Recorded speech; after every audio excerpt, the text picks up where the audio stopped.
Maraming salamat, Tatay Digong Rodrigo Duterte. Ikaw ay isang dakila para sa amin, ika'y bayani. Sa walang katapusan na pagmamahal sa ating bayan, ikaw ay aming makabagong hero. Sapagkat ipinagtatanggol mo ang mamamayang Pilipino. Pagpapahirap nila sa'yo nakita halos ng buong mundo. Tatay Digong Rodrigo Duterte, salamat sa iyong kabutihan. Pilit ka mang inilayo sa bayan na iyong sinilangan.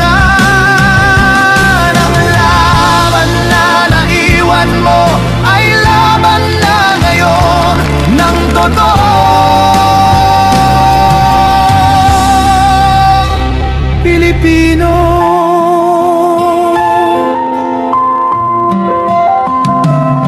Sinubukan mong linisin ang ating bansang Pilipinas. Napahina mo ang droga at talamak na korupsyon sa bansa. Siningil mo ang mga oligarko, tinanggal mga kurap na politiko, gumawa ng mga infrastructure, pinaayos ang agrikultur, tinaas ang sweldo ng kapulisan, pinalinis ang mga lansangan para sa kaligtasan ng mamamayan. Maraming salamat, Tatay Digong Rodrigo Duterte. Ikaw ay isang dakila para sa amin, ika'y bayani. Sa walang katapusan na pagmamahal sa ating bayan, ikaw ay aming makabagong hero. Sapagkat ipinagtatanggol mo ang mamamayang Pilipino.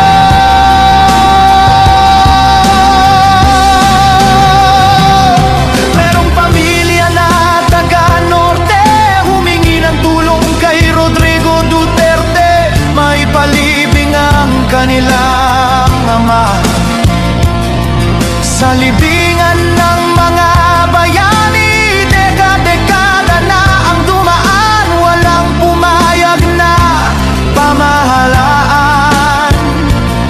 Ngunit dahil sa iyong kabutihan, ito ay iyong ipinaglaban.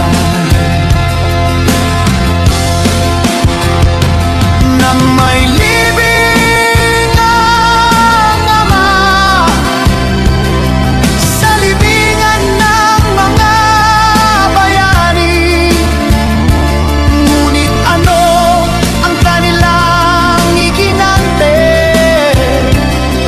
Ginawawa ang mga Duterte. Sila pang dahilan, ginamit ang mga nasasakupan sa pagpapakidnap, pagpapahirap at paglalagay sa'yo sa kulungan.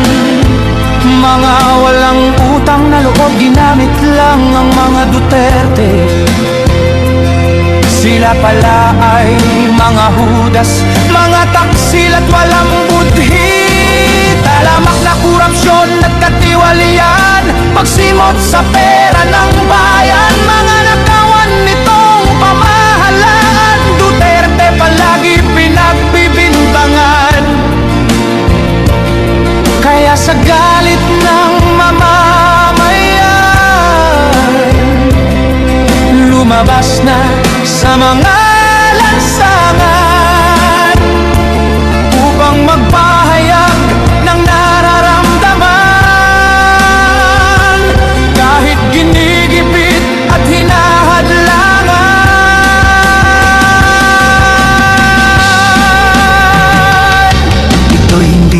dapat pinipigilan ng ating pamahalaan, pagkat magbabadya lang ito ng himagsikan